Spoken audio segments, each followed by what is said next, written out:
Ayan, what's up dribblers at mga shooters, kamusta? Kamusta po kayo? Nakauna na nga po ang Meralco Bulls sa kanilang Best of 7 series kontra sa San Miguel Beermen. Ano nga ba ang masasabi ni 7 times PBA MVP Junmar Fajardo sa pagkatalo nila kontra sa Meralco Bulls? Ano din ang saloobin ni Head Coach George Gallant? Yan po ang ating tatalakayin at pag-uusapan sa video ito matapos po akong maglambing ng isang like, share, comment down below and don't forget to subscribe and hit that notification bell button para updated po tayo sa ating mga video.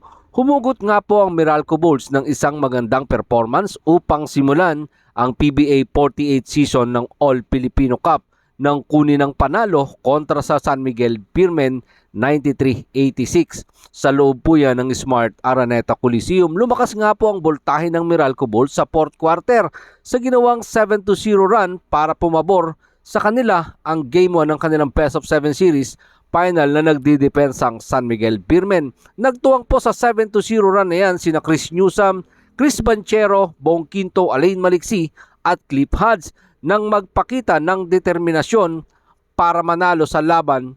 Yan po ang tangka ng Meralco na agawin sa San Miguel Beermen ang kanilang PBA All Filipino Cup Finals, mga shooters, o yung titulo ng San Miguel Beermen.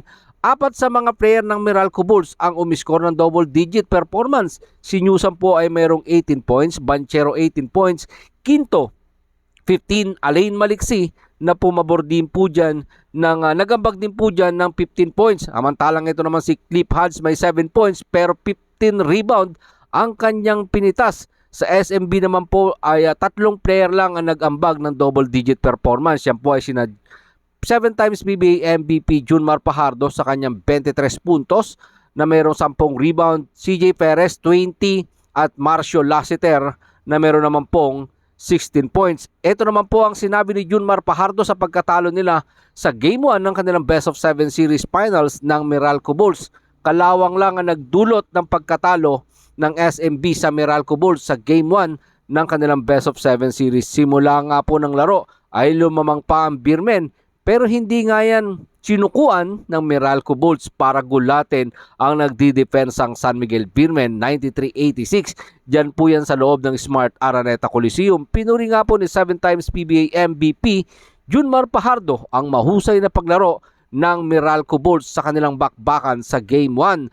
Narito po si 7 times PBA MVP Junmar Fajardo sa ulat ni Romel Puertes Jr. ng Inquirer. Maganda naging simula ng Meralco, credit talaga sa kanila. Bukas may practice kami, panunuorin namin ng video at babalik kami. Babalik tayo. Medyo hirap si Junmar Fajardo sa loob ng painted area.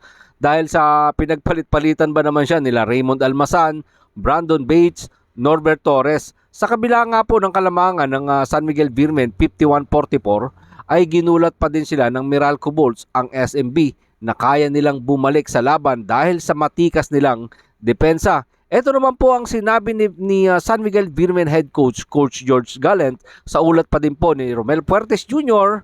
ng Inquirer. Maganda ang depensang inilatag nila, tapos madami kaming turnover. Marami din silang naikonekta sa 3 points at madaming offensive rebound na nakuha. Lalo na si Cliff Hodge. Si Hodge nga ay pumitas ng 15 rebound at may 7 puntos. Daig pa po niya dyan si Junmar Fajardo. Si Junmar Fajardo ay pumitas lang ng 10 rebound, mga shooters, sa kabuuan ng kanyang 23 points. Lahat kasi ng offensive rebound na nakuha ni Cliff Hodge ay napaka-importante dahil sa mga yon ay nauubos nila ang oras at nakakapag-score sila na ikokonekta po nila sa basket. Nakabalik nga po ang Meralco sa fourth quarter dahil sa mga mahalagang rebound ni Cliff Hodge na yan, mga shooters. No? Importante yung offensive rebound. Kaya nga nagpasok ng si Coach George Gallant dito Twin Tower na Junmar and Muala Tautua. Pero yung bagsak ng bola talagang napakaswerte at bumabagsak sa kamay ni Cliff Hodge. Mga shooters, no, napipitas ni Cliff Hodge yung bola, yung pinakamahalagang mga parte ng laro yung kailangan nilang kumuha ng rebound para makapag-score. Ang problema, hindi nga po bumabagsak sa kamay ng San Miguel Beermen yung mga offensive rebound yan. Sumasablay yung Meralco, pero ang pinakamaganda ron, nakukuha nila yung offensive rebound, which is yung po yung nagpatalo dito sa San Miguel Beermen. Kaya naman sa pagkakataon yan, bagamat tinalo sila ng Meralco Bulls, nananatili pong positibo at motivated ang PBA, 7 times PBA MVP na si Junmar Fajardo at ang buong San Miguel organization na makakabawi sila pagdating po ng Game 2 bukas. Diyan po yan sa loob ng Smart Araneta Coliseum. Siyempre, sino ba naman ang hindi magiging positibo? Alam mo namang malakas ka pero hindi ka makakabawi. Siyempre, gugustuhin ng San Miguel Beermen na bawian itong Meralco Bulls at yung iba pa katulad nung sina Jericho Cruz, hindi naman nag-ambag ng maganda rito. Wala pa yung Terence Romeo na may iniindang injury, 'di ba? Tapos ang Don Troliano hindi rin naman talaga nag-ambag na maganda rito. Katulad po ng sinabi natin kanina na eto po nga San Miguel Beermen, 3 lang ang nagpuntos. CJ Perez, 'di ba? Junmar Fajardo and Marcio Lassiter. Wala pa po diyan nakapag-ambag. Eto pong Don Troliano and Jericho Cruz na hinahanapan ng scoring. Wala Tautua na kailangan din bumigay at pumitas ng mga rebound at ng puntos para po dito sa kupunan ng San Miguel Beermen. Well, antayin natin kung makakabawi nga ba etong kupunan ng San Miguel Beermen na sila yung nagtidepensa ng titulo dito. Importanteng makabawi sila rito dahil pag nalugmok sila dito sa 2-0, mahihirapan silang makabawi. Alam naman natin yung Meralco Bulls ay maganda ang programang tumatakbo dahil naandyan nga po si Coach Nenad na siyang nagpapatakbo ng programa dito sa Meralco, mga shooters. Kaya kung ako sa mga San Miguel SMC company, ayusin nila yung programa nila rito, gandahan nila yung kanilang depensa at kailangan mag-ambag yung kanilang mga player dahil sinabi nga ni Coach George Gallant, etong San Miguel Beermen mayroon silang death to 15 player.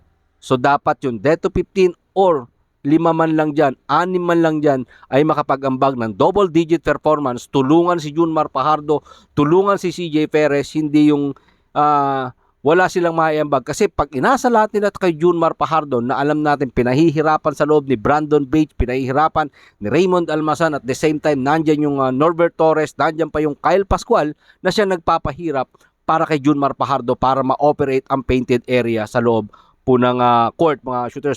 Importanteng magkaroon ng tulong mula sa ibang player na hindi lang asap kay Junmar, kay CJ at kay Marcio. Importante po dyan yung ambag nila Chris Ross, siyempre yung Jericho Cruz and Don Troliano. Kaya nga po sila naandyan, most especially Don Troliano, kaya kinuha ng SMB yan dahil alam nilang pwedeng pakinabangan ang kalidad ng isang Don Troliano. Maraming salamat po sa inyong panonood. Ano man po ang inyong maging opinyon, pag-usapan po natin yan dyan sa comment section. Ingat and God bless everyone. Adjourn.